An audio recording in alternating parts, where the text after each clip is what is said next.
California, Mr. LaMalfa, for 5 minutes. Thank you, Mr. Speaker. As a Californian, I know full well that we're suffering record drought. But what we already know is that California officials are pushing the state's high-speed rail proposal that won't be deterred by skyrocketing costs, an absence of private investment, or the $55 billion and growing funding gap.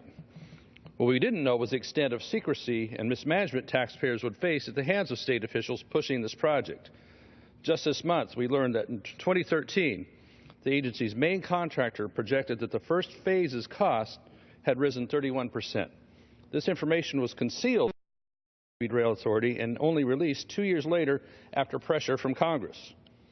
While the lack of transparency is unacceptable, especially given that taxpayers are ultimately on the hook for this project, the fundamental issue here is that the entire project is a ruse. In literal terms, a train wreck. That state officials knew this for some time, that those same officials hid this from the public. In 2008, voters were promised an 800-mile system that would link Sacramento, San Francisco, Los Angeles, and San Diego. It would cost about $34 billion, would have less than one-third of the cost paid by the state, its taxpayers. The system was promised to travel from San Francisco to Los Angeles in under 2 hours and 40 minutes.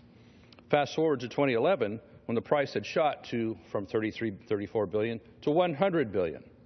The plan was reduced to only L.A. to San Francisco, and the state was quick to grab billions of unknown at the time federal stimulus that came along later. Funding that could have been used for critical needs like roads or water infrastructures that California needs so desperately now.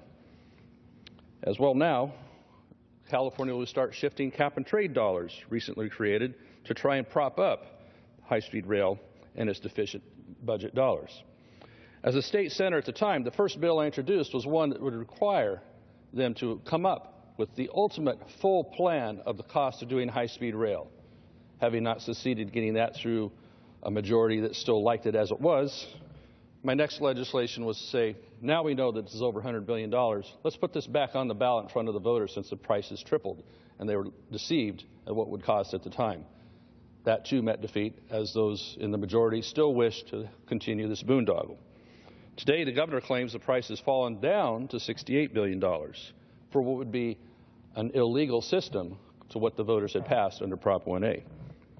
However, the estimate ignores the costs of tunneling through the Tehachapi Mountain, ignores cost spikes in the initial construction segment, and ignores the rising costs of land acquisition due to people fighting back from having their homes, their farms, or small businesses paved over by this project. The promises made in 2008, ranging from low ticket prices to questionable job figures, including, get this, at the time they were claiming 1 million jobs from high-speed rail. When we pinned them down in committee a little bit later, they said, well, that would mean 1 million job years, which that number has since been pared down. All of these have been proven false. In fact, these claims are so misleading that a state court has forbidden the legislature from writing ballot measures and putting the language on the ballot with the descriptions. Earlier this week, I sent out a survey to residents in my weekly e-newsletter to constituents in California's 1st District, my own district, asking them to share their thoughts on high-speed rail as it is now. I listed a number of suggested actions we could take on high-speed rail, from leaving it to as is to defunding it, and asked which best represents our constituents' position on the project now.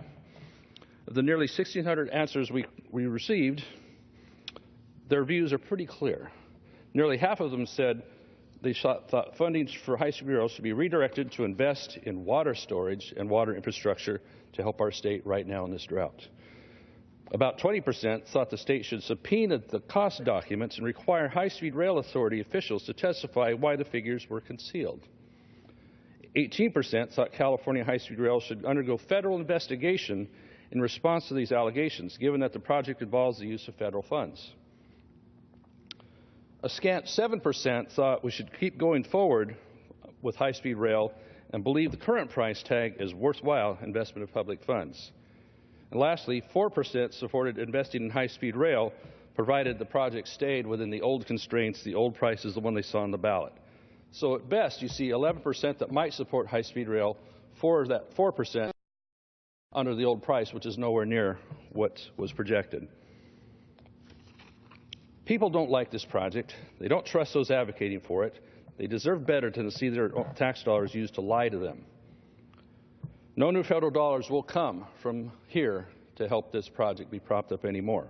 It's time we start prioritizing funding for projects that actually address real problems facing California, such as the current drought. It's time to apply common sense to the situation. We have a state whose economy depends on a sound water supply, yet in the midst of a historic drought, we're still chasing this high-speed rail boondoggle. Rather than throwing billions of dollars away, let's get to what things people demand and will help our economy and the people of California. I yield back. The gentleman yields back. The chair recognizes the gentleman from Illinois, Mr. Quigley.